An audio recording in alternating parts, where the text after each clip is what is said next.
是。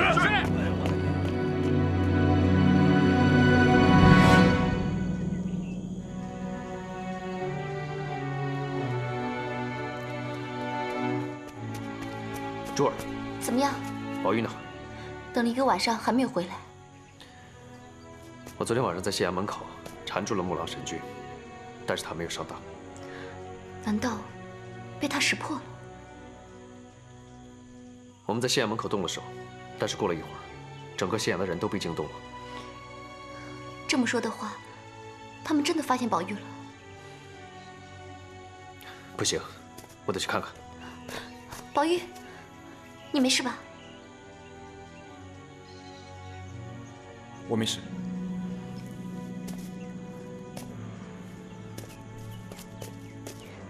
你别着急，我们再想想办法。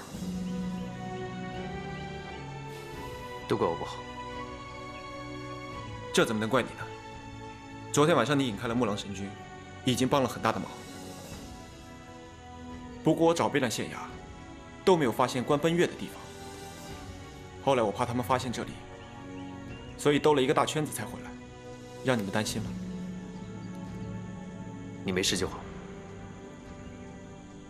不过昨天晚上，我也见到我外公了。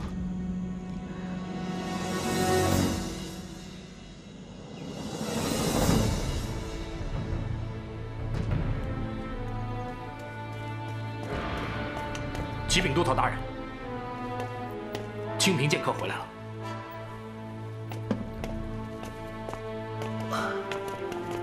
白大侠，快坐，快坐。是。白大侠，这是怎么回事啊？都怪我一不小心遭了暗算。哦，让我来帮白大侠看一看。这怎么能麻烦都头大人呢？不过一点小伤嘛。哎，白大侠，何必客气呢？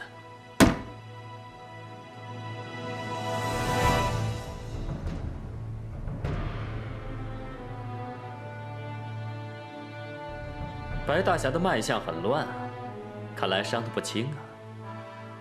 是哪位高手居然可以把堂堂的清平剑客伤成这样？哦，还不是我那不孝外孙方宝玉。昨天晚上的刺客就是他，一直到城外我才追上他。交手时被我打掉了面罩，才发现是他，一时失神，慌了手脚，结果遭他暗算了。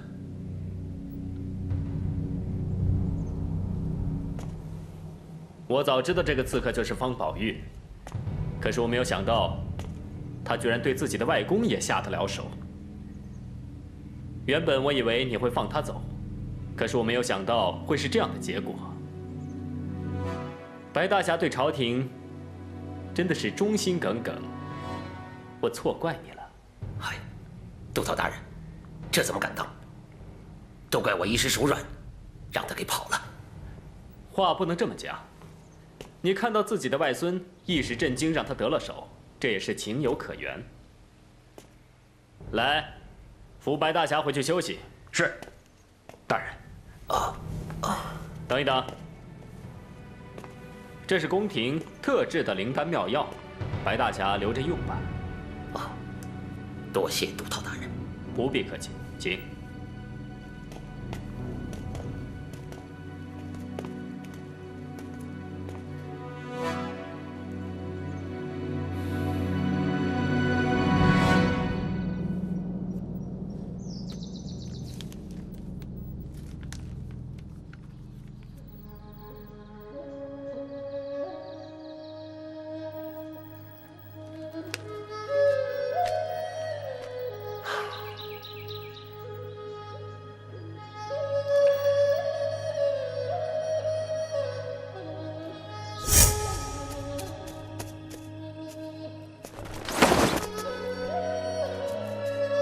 站住！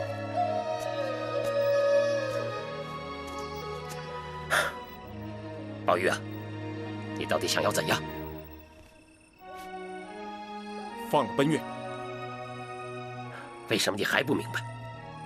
难道为朝廷做事，在你的眼中就这么卑鄙、肮脏、龌龊？不，是锦衣卫卑鄙、肮脏、龌龊。他们代表的只是自己，他们代表不了朝廷。就算锦衣卫里面有不孝之徒，那也不能代表所有的锦衣卫都是坏人。他们毕竟是皇上信赖的人，为朝廷做事，但并不代表朝廷。难道那些江湖门派能代表朝廷吗？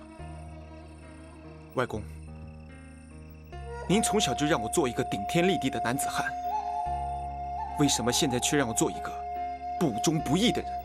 住口！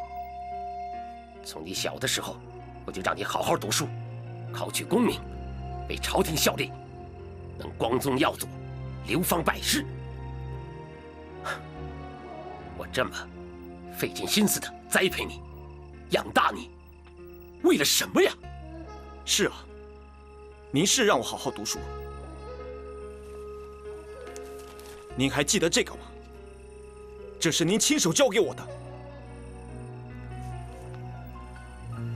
这里面全是治国、平天下的大道理。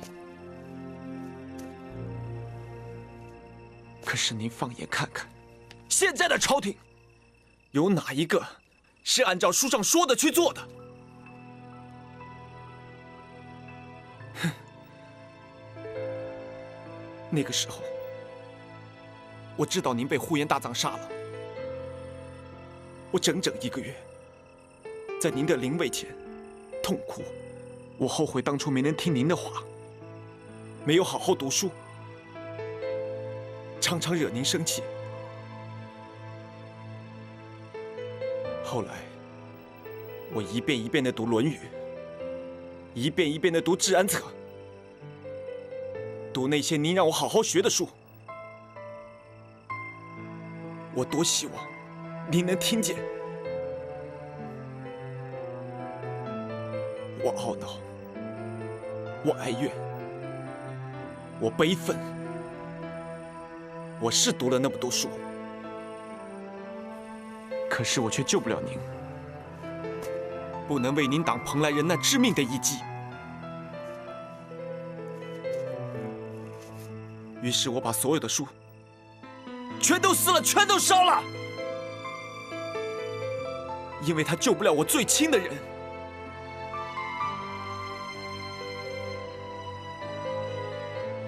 可时间长了，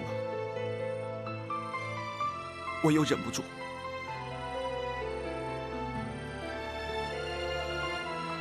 我又亲手抄了一本，带在身上，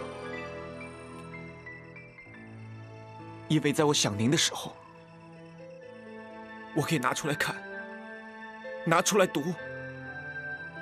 我多想再读给您听啊！不要说了。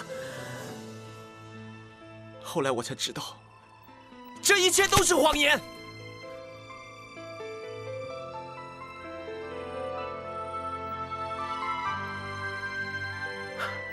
总有一天，你会理解我的一番苦心。不会的，该觉悟的是你。你真的要跟外公我作对吗？我绝对不做朝廷的鹰犬。放不放奔月，我说了不算。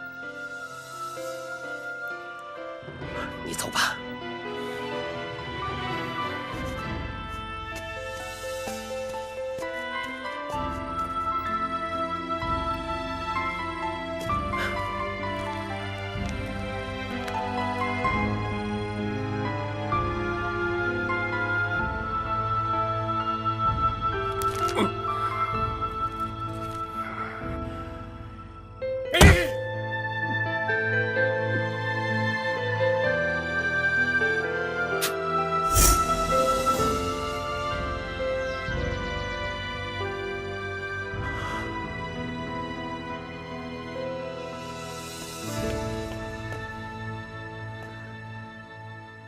大藏来找过你。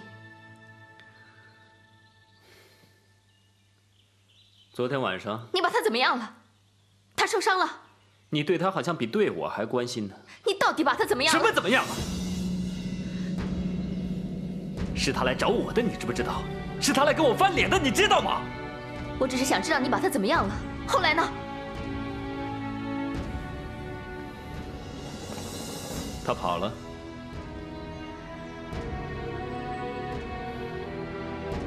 你真的那么关心那个蓬莱人吗？我是在关心你，你明不明白？朝廷要利用你，杀死多少武林中的人？不管他们是好人还是坏人，到底要死多少人，你才肯罢手？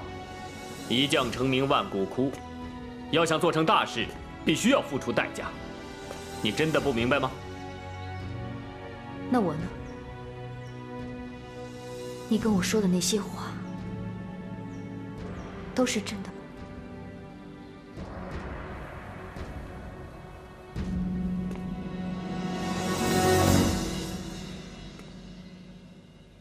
我对你的感情都是真的。你要我怎么说你才能相信呢？可惜光有感情还是不够的。你知不知道，为什么我现在还没有离开你，还要留在你的身边？那是因为我想从你的刀下救出更多的人，免得你罪孽深重。所以，你不是因为爱我才留在我身边的，是吗？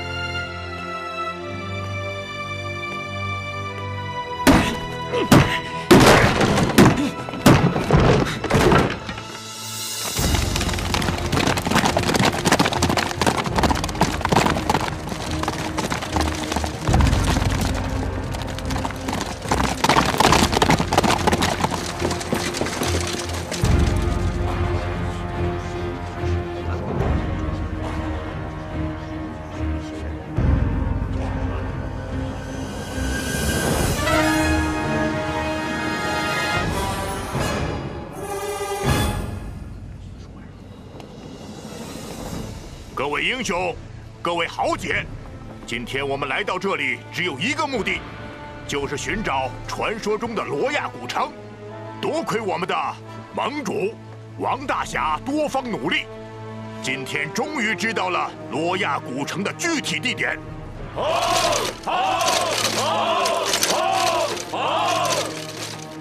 不过临走之前，盟主有几句话要提醒大家。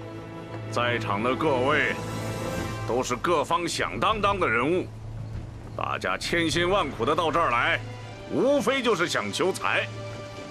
这本来是件好事儿，可是罗亚古城还没找到，有的人就为了分财先动了手，这可是丢尽了我们武林豪杰的脸。所以今天，在下就要让那些动过手的、闹过事的，先行离开。罗亚古城的东西，你们没份儿。哼，你虽是武林盟主，可罗亚古城又不是你们家的，有什么资格不让我们去？你是翠屏山庄的老三吧？正是，我们翠屏山庄的人都来了。现在不走，就永远别想走了。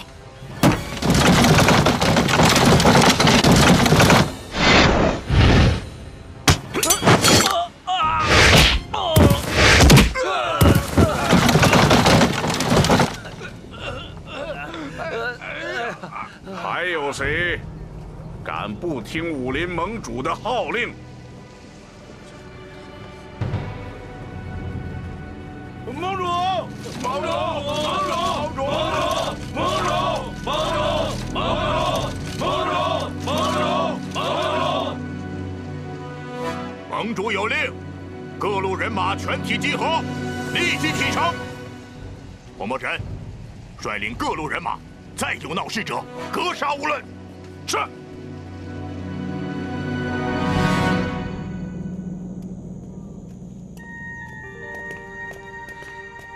今天有大批人马进了巩县县衙，我看他们就快行动了。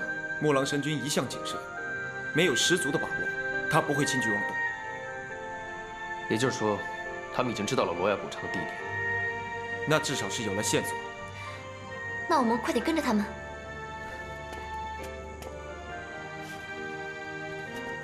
怎么了？你们走不走？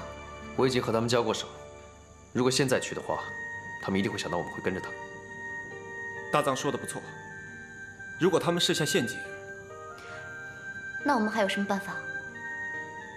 川南密林对我们来说完全是个陌生的地方，我们根本就无法生存，遇到事情也无法解决，太危险了。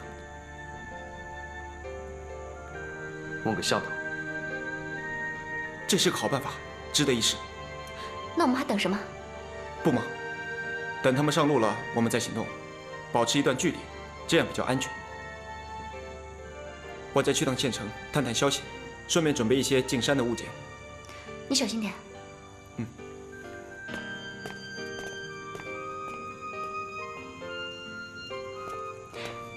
你在想什么？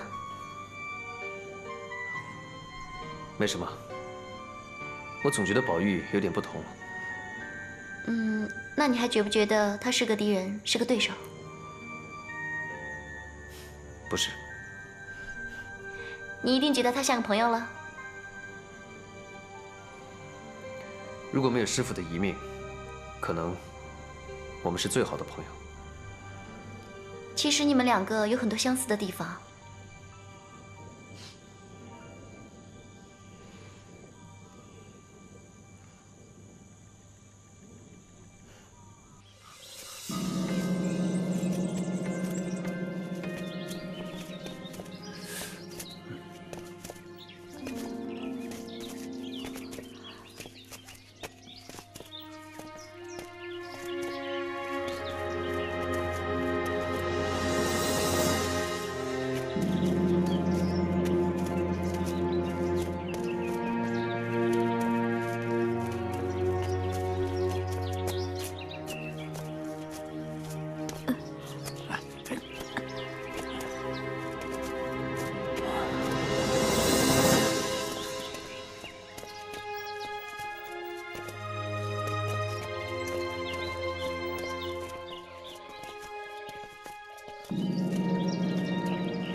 侯爷，圣母啊，我看呐，我这一辈子是很难走出这竹海了。不会的。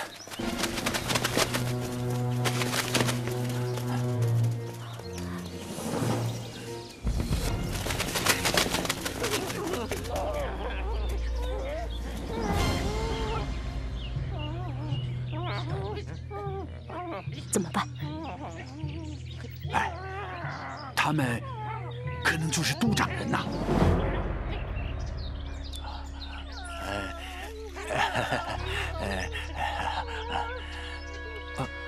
圣母啊，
这些都是都长人，怎么他们居住的地方和外面的市镇没有什么两样？侯爷，这里我也是第一次来呀。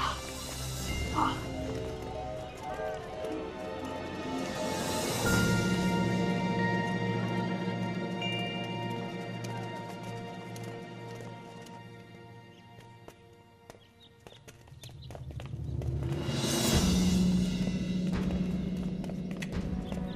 你看，这里的摆设跟川南就不一样了吧？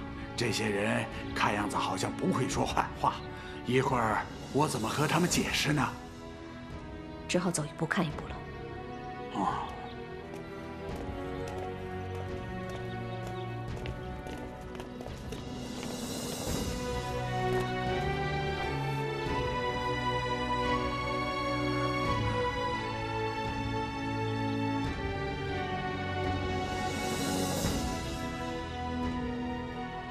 我们3个人不小心迷了路，误闯到这里，还请多多谅解呀。你们不是要去剑阁吗？是你？你们真不简单，竟然能找到这里。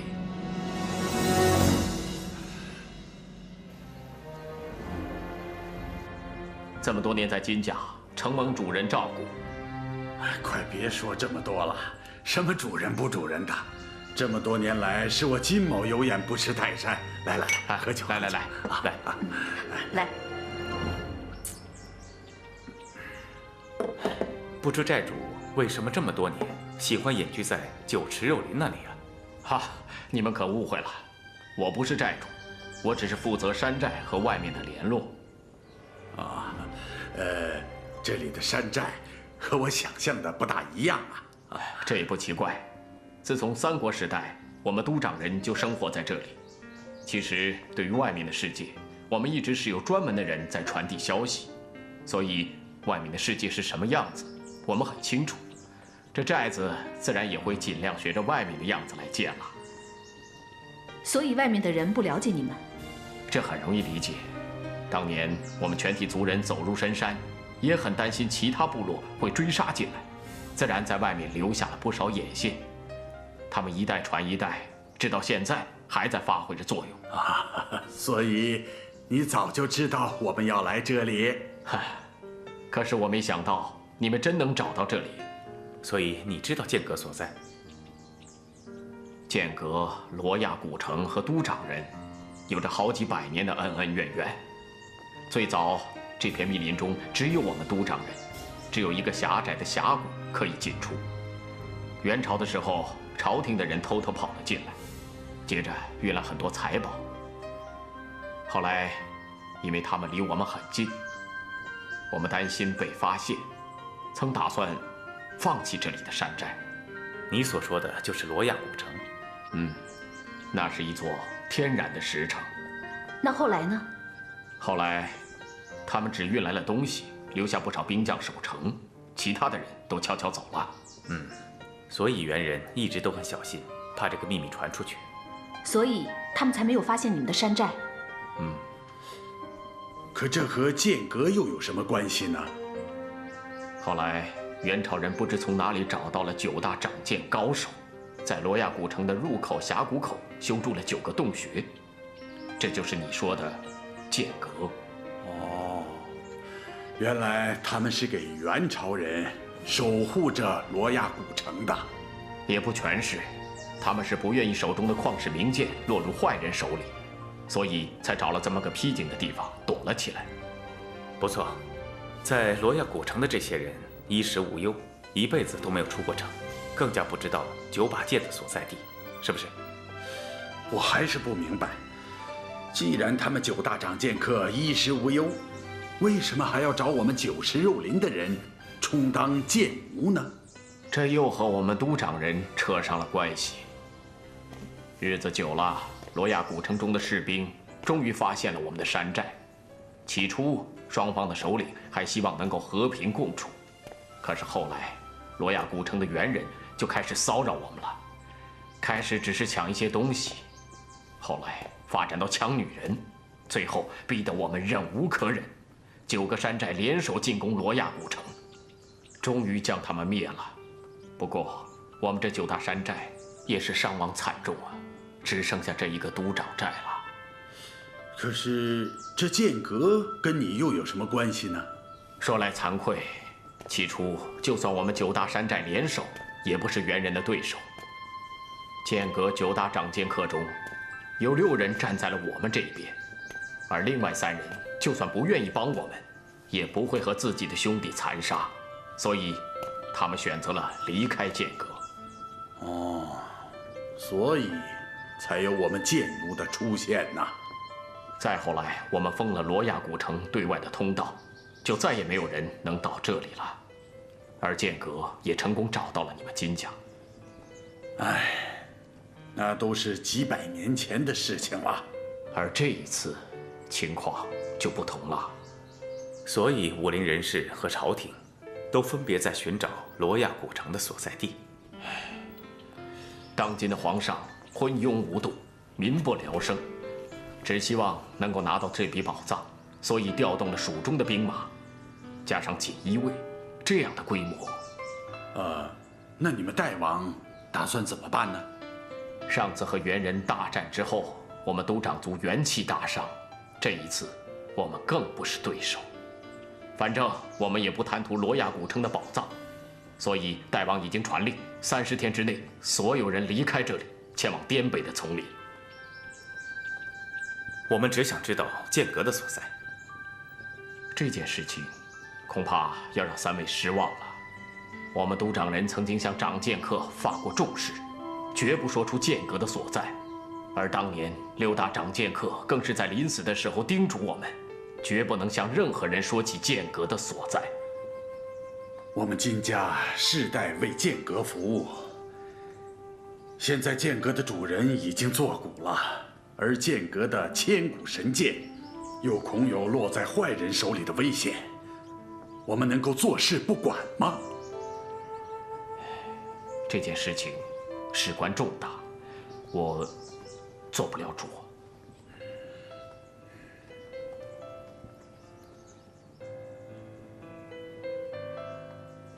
我看，我去帮你们问问寨主。啊，有劳阁下了。啊，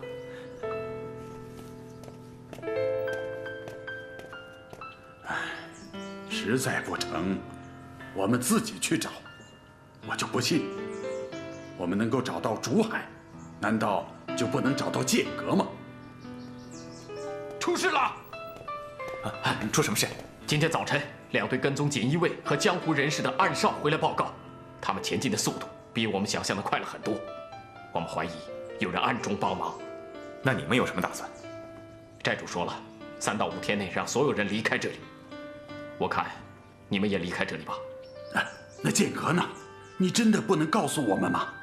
几千年前，就是因为我们不愿违背自己的誓言，才会有整个部落走入深山的境况。但是你谨守诺言的话，反而会助长坏人。寨主说了，这件事情没得商量。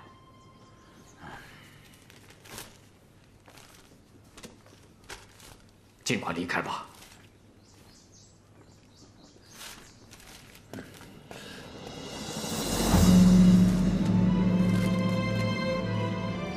云腾千里姐妹山，薄雾升腾望月崖。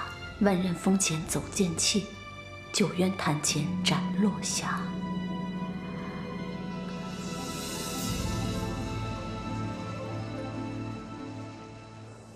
我看，樵夫是想告诉我们剑阁在哪里。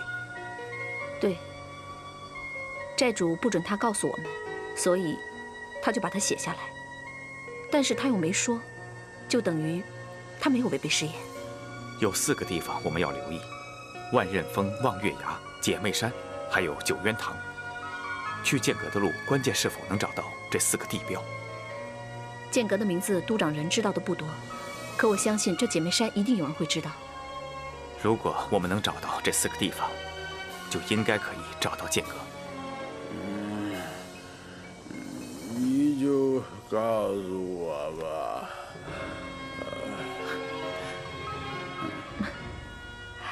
那我们明天就去。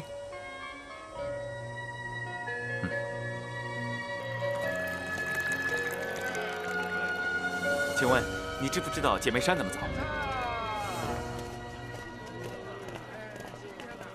请问你知不知道望月崖在哪边？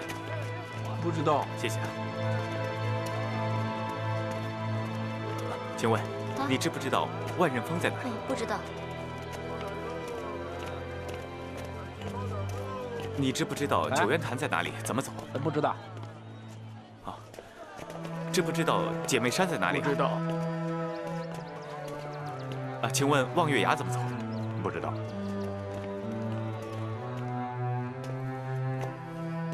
你们说那个樵夫会不会是木狼的人？嗨，你觉得我们金家看人就会那么走眼吗？啊，他打我爹那时候起就在我们金家做事了。啊，不，我不是那个意思，我只是觉得这4具尸所指的4个位置，正好在东南西北4个方向。我感觉，你是说，你感觉他在骗我们吗？不，木狼他们的人就快到了，碰巧他们又那么快要撤走，很明显是在浪费我们的时间。如果他是朝廷的人，又何必这么费时啊？直接在竹海里把我们就干掉了。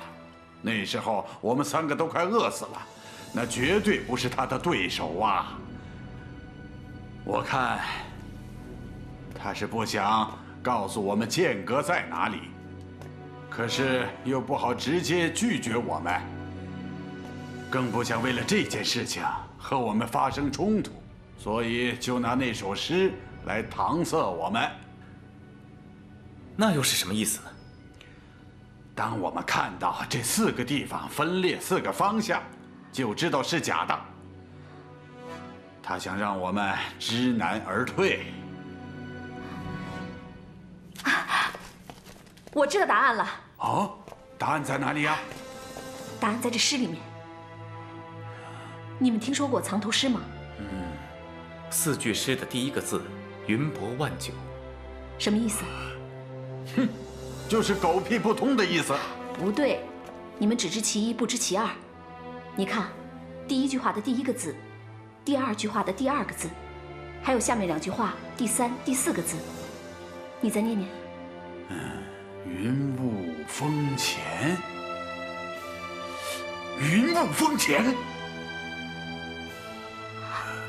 对，云雾峰前。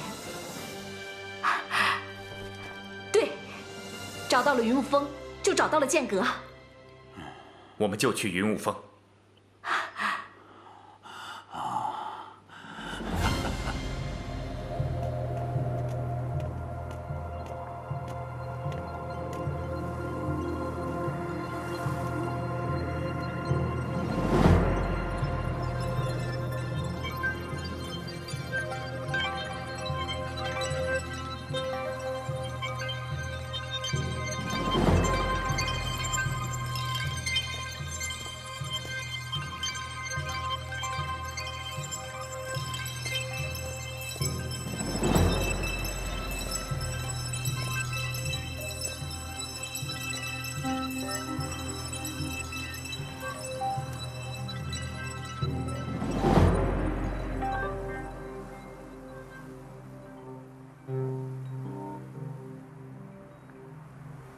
就1个晚上，整个都长寨就变成了一座空城，真是不可思议呀！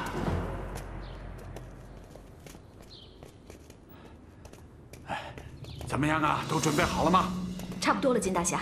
啊，那我们赶快走吧。整个都长寨就剩下我们3个人了，简直就像个鬼城啊，连个人影都没有，看了叫人胆战心惊啊！想不到都长人就这么离开了自己的家。大敌当前，还有什么舍不得的？啊，形势紧迫，这木狼神军随时都会杀到。如果我们再耽误，撞上他们，那可就麻烦了。金大侠，不知道有个问题你考虑到没有？剑阁在什么地方我们都不知道，即便找到了，为了守护中原的6把宝剑，剑阁内会不会暗藏机关？这一点我们不可不防啊。不错，就算我们找到剑阁，木狼也一定会找到。到时候凭我们3个人的力量对抗上千个锦衣卫的话，根本就没有胜算。我们金家留下的祖训，是要我们金家的后代誓死与剑阁共存亡。那剑阁内可能确实藏有机关，那木狼神君的兵马也确实很厉害，但这都不能打退我保卫剑阁的决心呐。二位的担心，金某晓得了，金某会一力承担。若木狼神君的兵马真的杀到，还请二位带着神剑先行离开，这里就由金某来缠住木狼神君的兵马。金兄，我们并不是贪生怕死之人。对，金大侠，我们不是这个意思。你们当然不是啦，只是为了顾全大局，为了不让神剑落在不法之徒的手上，还请二位成全在下，也好让在下对金某的祖先有个交代呀。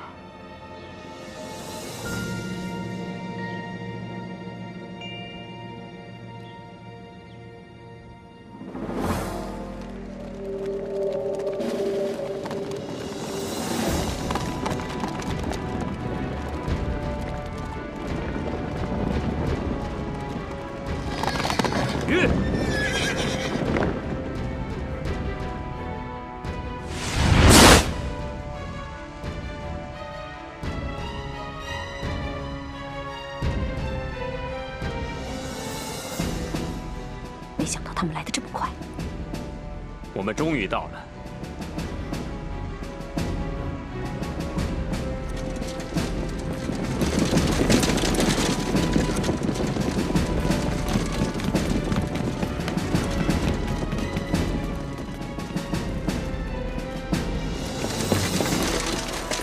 启禀督导大人，小人已经查过了，一个也找不到，这是一座空城。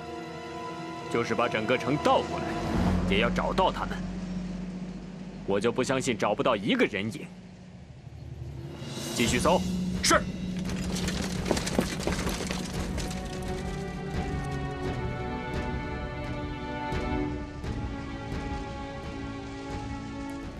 事不宜迟啊！再不走，我们就会败露了行踪。我们快走吧。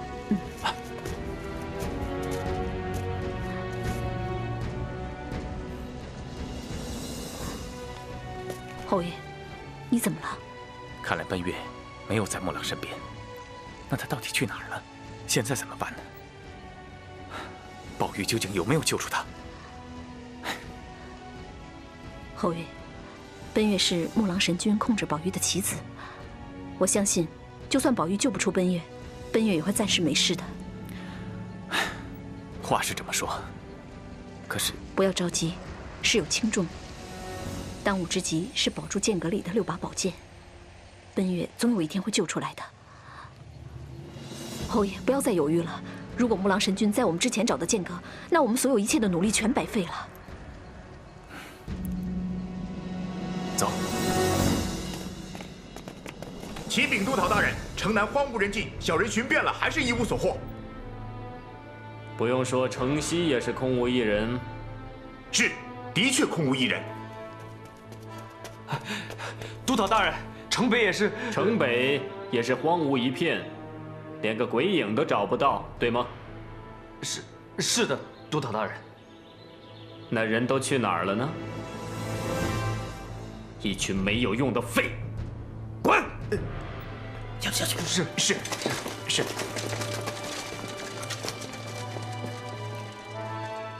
督导大人息怒。现在看来，这城里的人都已经得到了消息，在我们到来之前，都已经跑得无影无踪了。我们现在的线索已经都断了，你让我怎么能够不生气呢？督导大人，我们手里不是还掌握了一个督长人吗？我已经威逼利诱过了，那顶凤冠根本就是他从别人家偷来的，他根本就没有去过罗亚古城。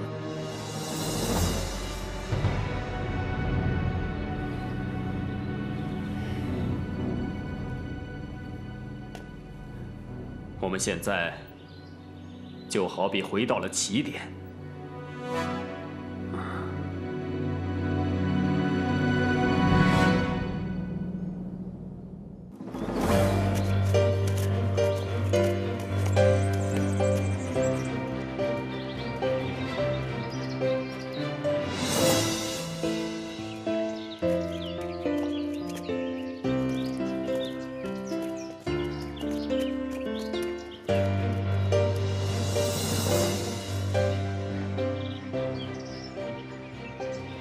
看这里，好像就是传说中的剑阁。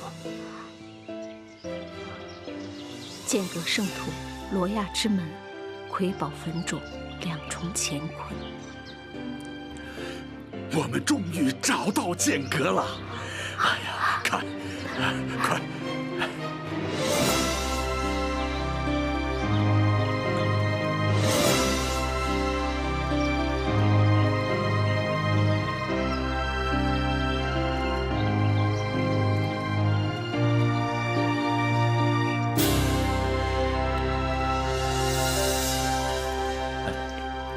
金兄，你看，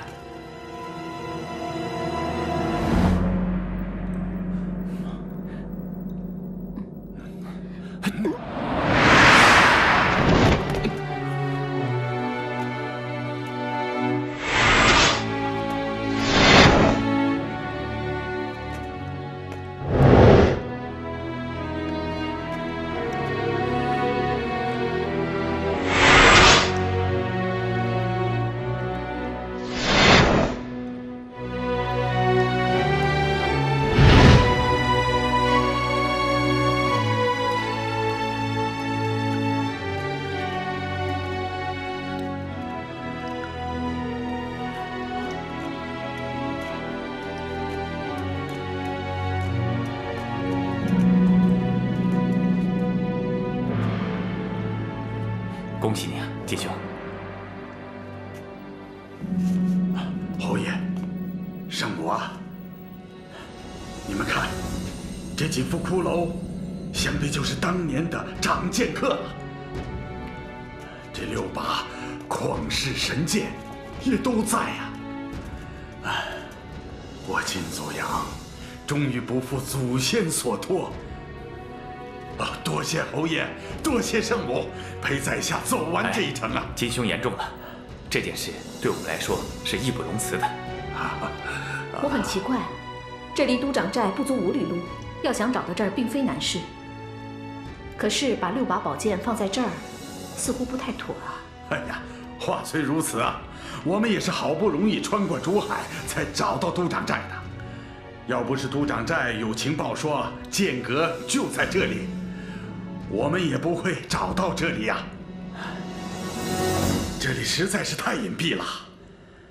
现在好了，终于可以达成心愿了，所以我很希望金兄可以帮我一个小小的忙。哎呀，侯爷但说无妨啊。那我就直说了，我想把奔月从木狼神君的手中救出来，恳请金兄助我一臂之力。侯爷啊，在下暂时还不想离开剑阁，这个忙恐怕帮不上了。金兄，既然你已经达成了心愿，已经找到了宝剑，我们为你跋山涉水，你就连这么一个小忙也不肯帮吗？金大侠，这6把宝剑就算是找到了，为什么你还不愿意离开剑阁呢？这一线天是防守敌人的一块宝地呀！金某想留在这里守护这6把神剑呐！不如这样吧，你帮我救出奔月之后，再回到这里也不迟啊！我金家有祖训，要我们后人不要随意与别人动武。我金某一直遵循着这个祖训，不敢有违呀。为救一个无辜的少女，就不能网开一面吗？侯爷，你不要强人所难呐！我强人所难？哼！我放着女儿不去救，来这里帮你找剑，现在找到了，我只不过是请求你帮忙救奔月，可你却说我强人所难。哎呀，侯爷，可是我一出面就会败露行踪，到时反而会把人都吸引到这里来呀。那好，我现在问你，帮还是不帮？为了剑阁，我连好人都能杀，现在怎么可能为救奔月而放弃守剑的责任呢？我不想说那么多了，我看错你了。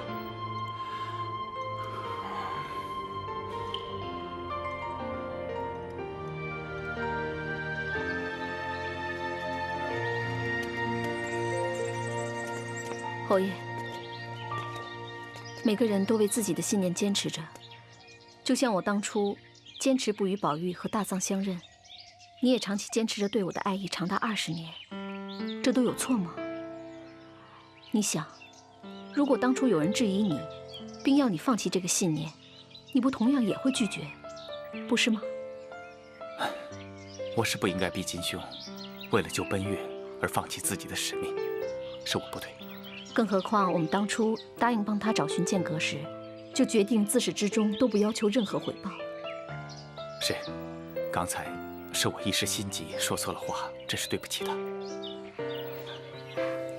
侯爷，金大侠的为人，你应该比我清楚，他从来说一不二。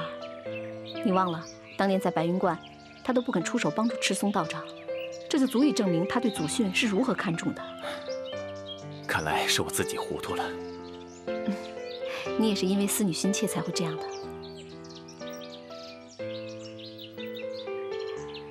知我者莫若你。侯爷，金大侠要是不肯帮忙，就不要勉强了。还有我呀，我陪你去救奔月。可是你刚受了重伤，功力也大不如前了，我不想让你参与，才去找金左阳帮忙的。救人一定要靠武力吗？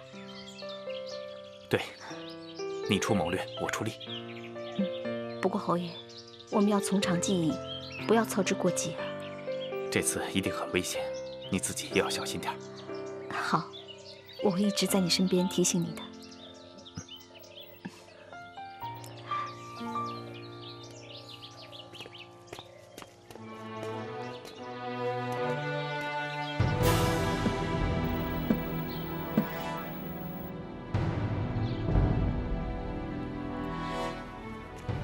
我已经决定了，立即派出锦衣卫，以都长寨为中心，四处搜寻罗亚古城的消息。督讨大人，我们这么茫无头绪的找，恐怕会是海底捞针呐。除了这么做，还有其他办法吗？就这么决定吧。人手方面，由你负责调动。是。哦，对了，督讨大人，我们现在这样明目张胆地搜索罗亚古城，可能会引起江湖人士的注意，我们不得不防啊。王颠那票人已经被我们杀得差不多了，剩下的也已经构不成任何威胁。你有什么好担心的呢？我看你是担心你外孙会找上我们吧？我们志在罗亚古城，白某认为这个时候不应该再节外生枝。那天晚上，他的确闯入客栈，想救走奔月。如果我们现在还煞费心机去应付他，未免碍事了吧？他连你这个亲外公都敢伤害。不过还好，我有奔月这个人质在手，他不敢乱来。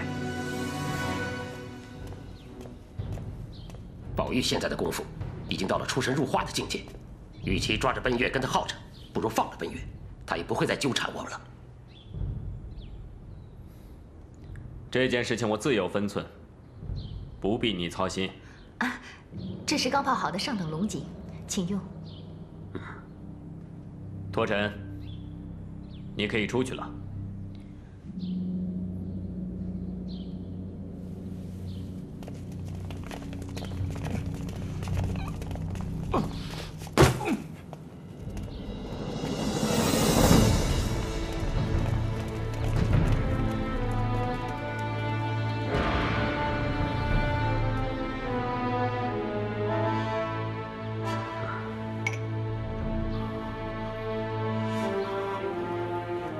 是这个丧心病狂的畜生！你骗了我，你骗了所有的人，就是因为你，我们中原武林全军覆没。你到底安着什么心呢？你！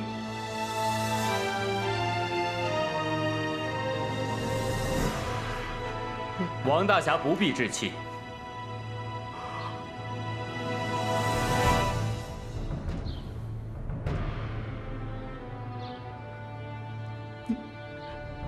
你们是一伙的，你让我听命于朝廷，就是替他办事。我明白了，原来那些袭击武林人士的锦衣卫是你们派出来的。所谓的罗亚古城，是你们要把武林人士引到那里去屠杀。你们还有人性吗？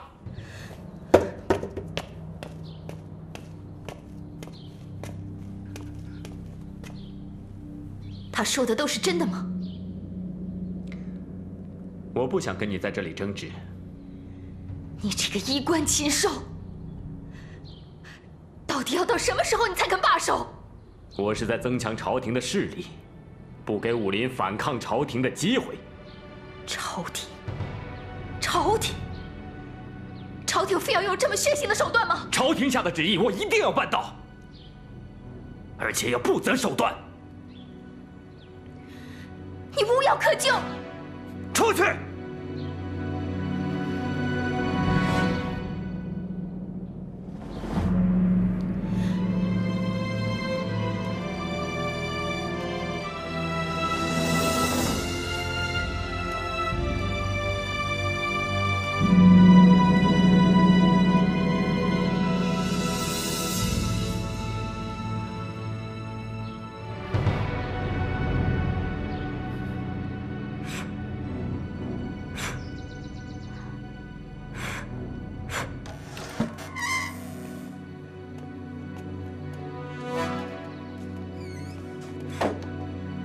你来了，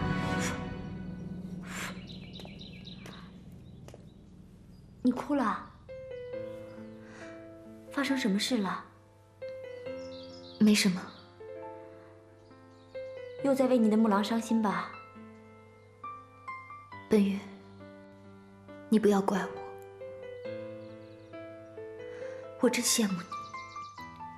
你爱上的是一个顶天立地的义气男儿。可是我爱上的，却是一个杀人不眨眼的杀人魔。郡主，之前我和宝玉一直苦苦相劝，你不听。不过现在，你发现木狼不是一个好人，还来得及。现在离开他还不晚。不，我不走。难道你还妄想改变他吗？只要我在他身边，就会有希望。只要我在他身边一天，我就能阻止他害更多的人，我就可以救更多的人，也可以替他赎罪。你真是用心良苦啊，将心比心。对宝玉，我可能就做不到。在我心里，总是忘不了他跟珠儿的事。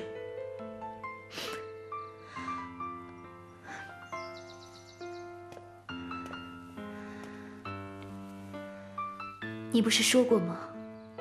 我们女孩家为了心爱的人总是牵肠挂肚。其实就算他再不好，但是为他做什么，我都是愿意牺牲的。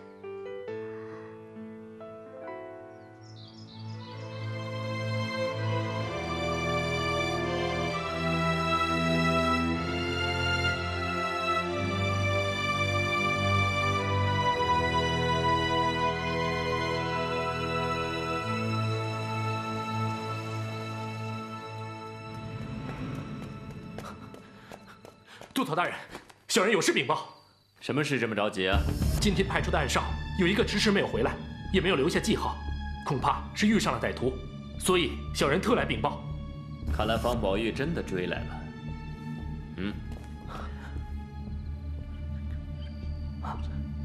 知道了，小人这就去办。这次你们要小心部署，绝对不能出任何差错。是。等等，这件事情千万不能告诉白三空。是。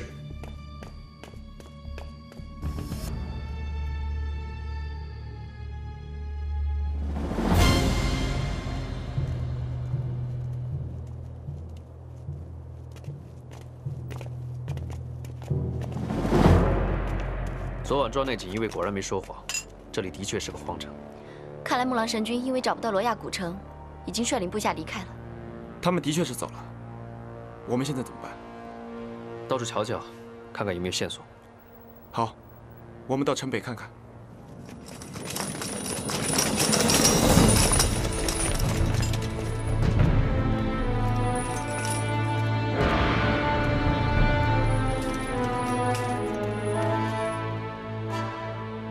我略施小计就引军入瓮，真是得来全不费工夫啊！木狼神君，你要对付的人是我，别把他们也扯进来。你很了解我吗？你怎么知道我只想对付你？我告诉你，我要对付的人很多，而且今天我要把你们全部抓起来。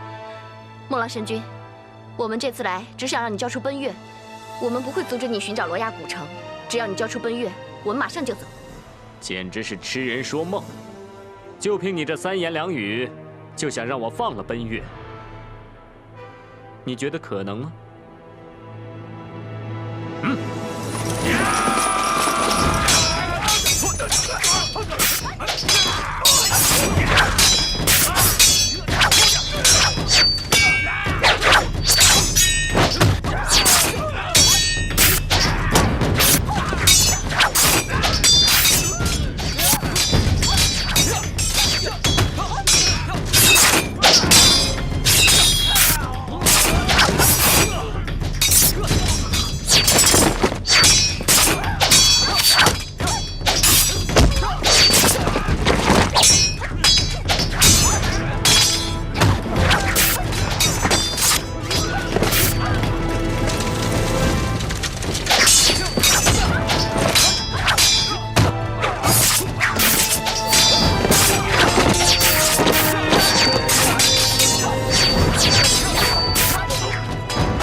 先进4合院。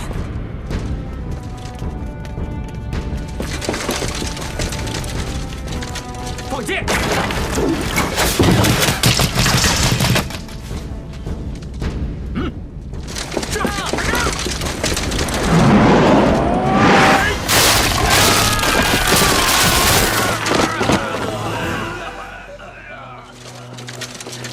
白三空，你想干什么？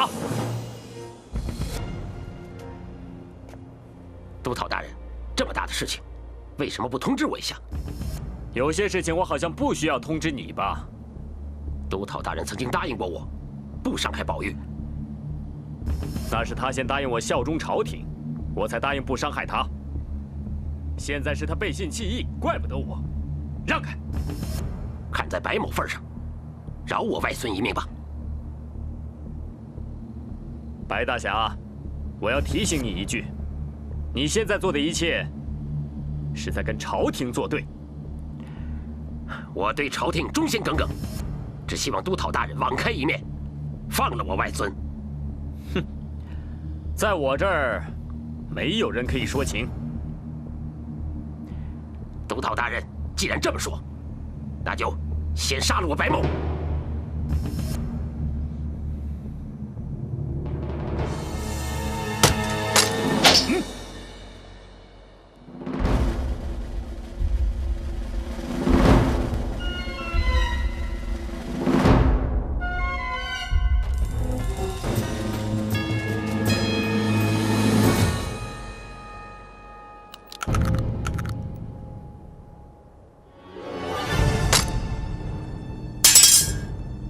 把这里围起来，任何人都不准出去。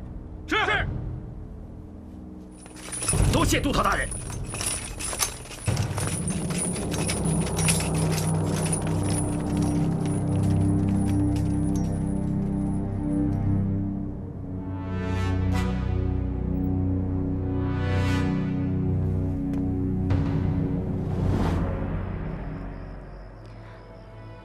是不是为了你外公不开心啊？我从小就忤逆他，可他却肯为我牺牲性命。他是你外公，当然心疼你了。但你不助纣为虐，不涉及锦衣卫的不法勾当，肯定没错。我觉得我是一个不祥的人。从小，我客死双亲，长大了，才发现外公一直都在欺骗我。现在又惹上了穷凶极恶的木狼神君，一直连累了奔月和你们。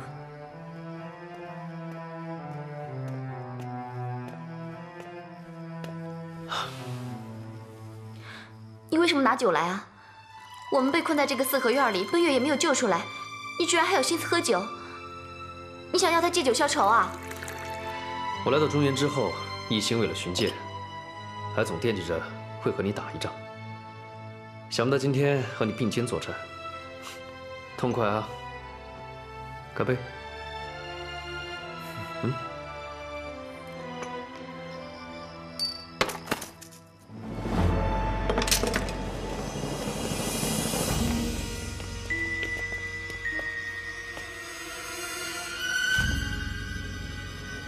明日辰时，山寨城门，奔月碧血见黄沙。木狼神君，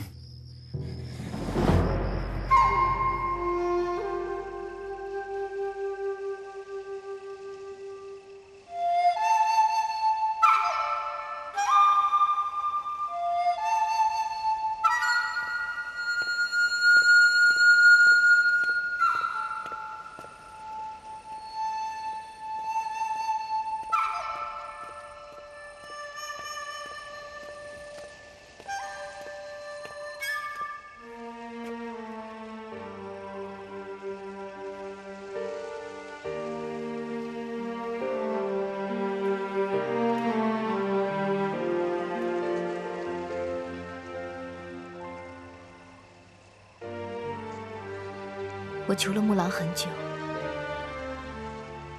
他才让我来见你的。这里戒备很森严，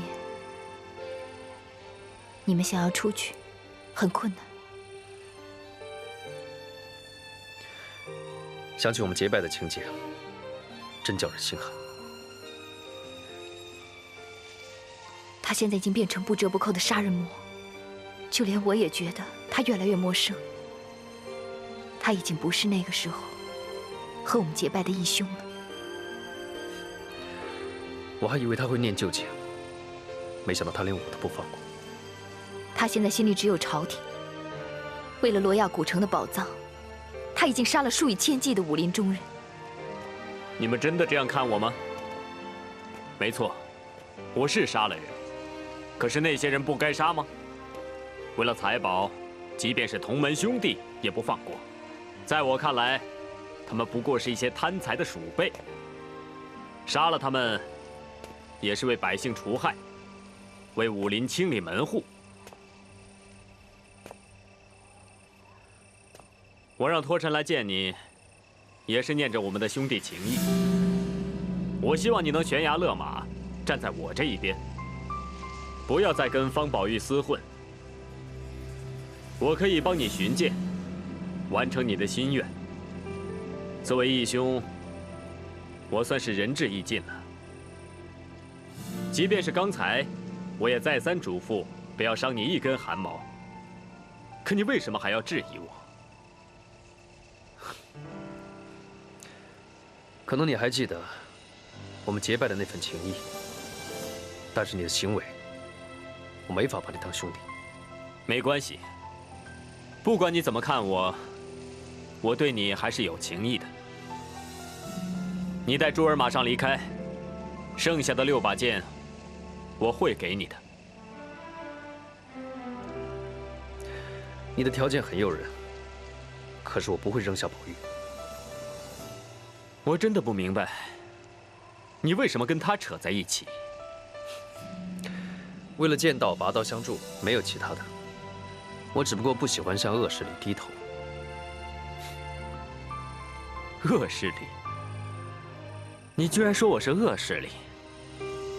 好，既然这样，那我们明天城楼上见。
外公，你没受伤吧？我没事。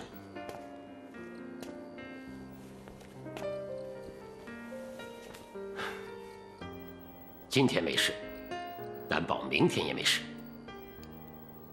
宝玉，以你的武功，要离开这里并非难事，你还是连夜离开吧。奔月还在木狼神君的手上，我是不会走的。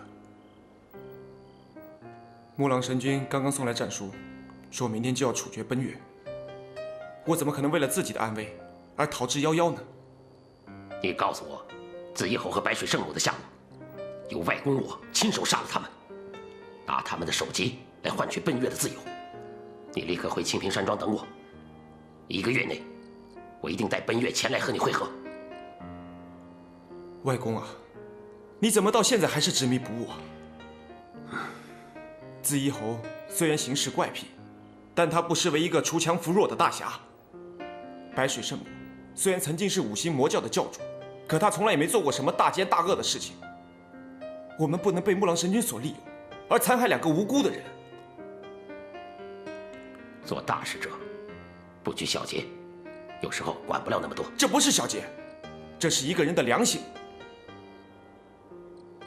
为了救奔月，我可以不惜一切，但我绝对不能出卖自己的良心。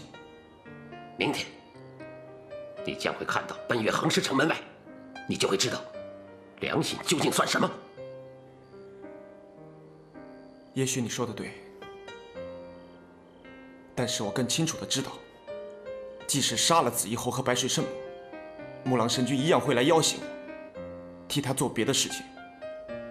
到时候奔月一样会被他囚禁着，我却成了他的杀人傀儡。即使奔月被放出来，我还有什么脸面去面对他？好，你告诉珠儿，他父亲已经被木狼神君给抓了，现在生不如死。他所带的一些武林人士，早就陷入木狼神君所设下的埋伏中，已经全军覆没。他恐怕是唯一的活口。你好好想想吧，谁惹了木狼神君，都没有好下场。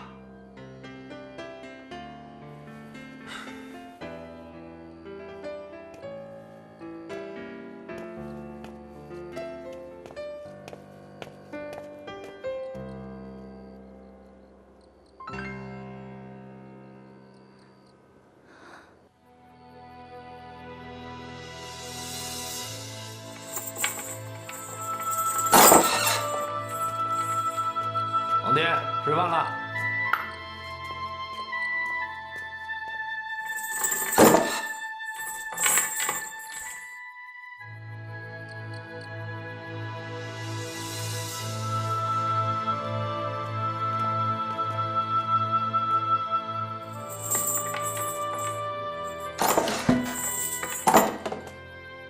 老朋友，我找你喝酒来了。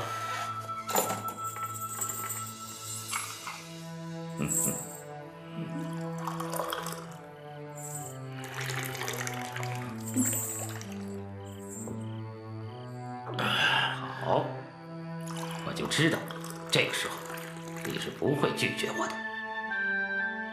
是你一手把我捧上天的，我为什么要拒绝你啊？你和我其实是一只被人利用的傀儡，我们俩彼此，同是天涯沦落人。傀儡？哼，你是傀儡，但我不是。我也不会像你这样沦为阶下囚。不过是迟早的问题，这你还看不出来呀？我之所以义无反顾地帮他，因为他和我一样，都想毁灭武林。我们有同样的信念，所以我的价值跟你不一样。我真后悔，要不是利欲熏心，也不会遭此劫难，甚至引来我残体之祸。每个人都要为自己的追求付出代价。是啊，没错。可这代价真是太大了。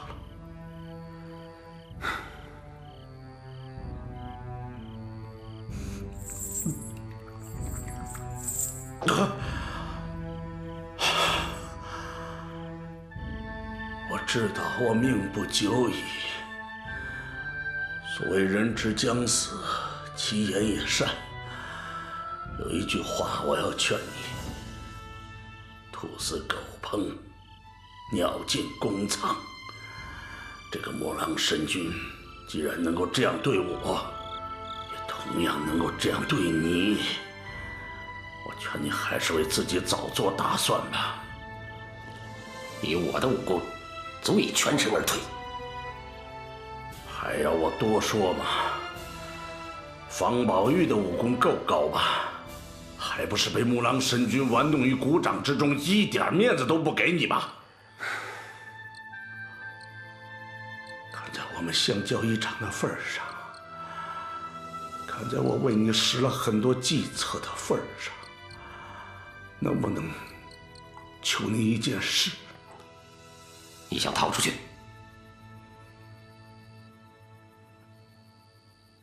我想见珠儿。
真够义气的，一起来送死。我问你最后一次，你到底放不放人？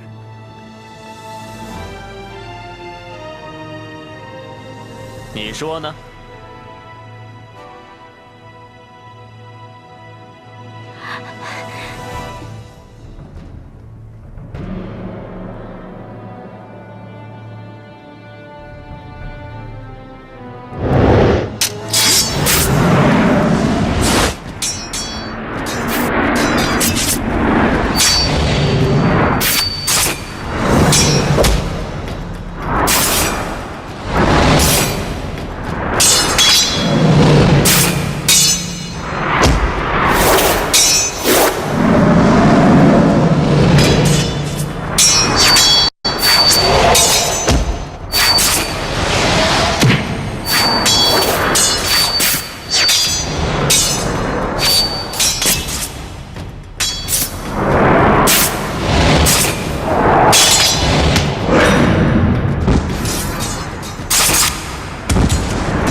试吧。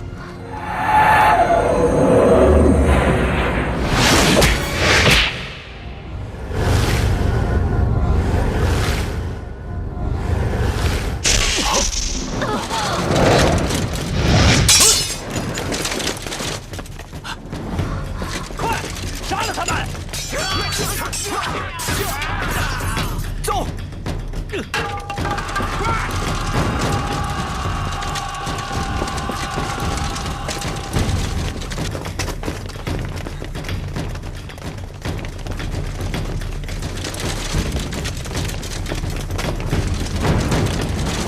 放箭！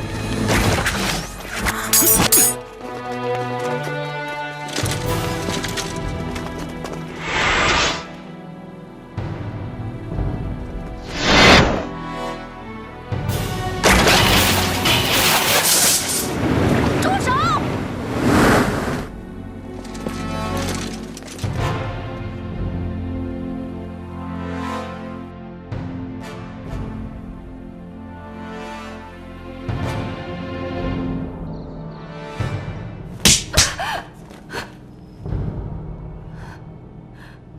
为什么？你到底想怎么样？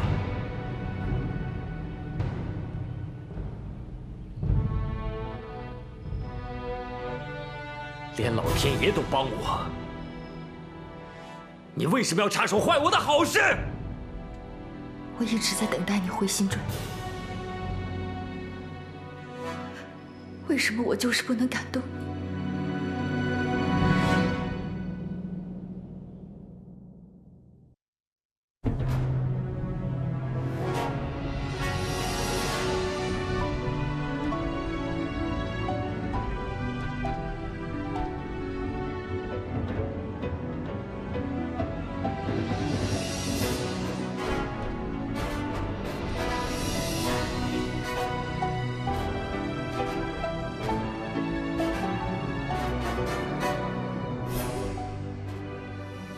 你的爱永远是心中的秘密，肯定你，我永不后悔。为了你，我忘掉所有恨与泪，哪怕有家不归。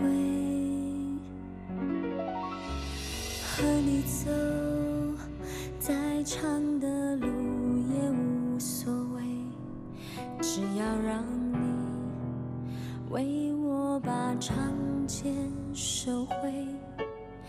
你的泪不为红颜又为谁？你的泪又为谁？孤独的人有我在红尘中陪你醉，不放弃，爱你到天涯都无悔。花开花落不变的事情，无怨无悔，你是我猜不出的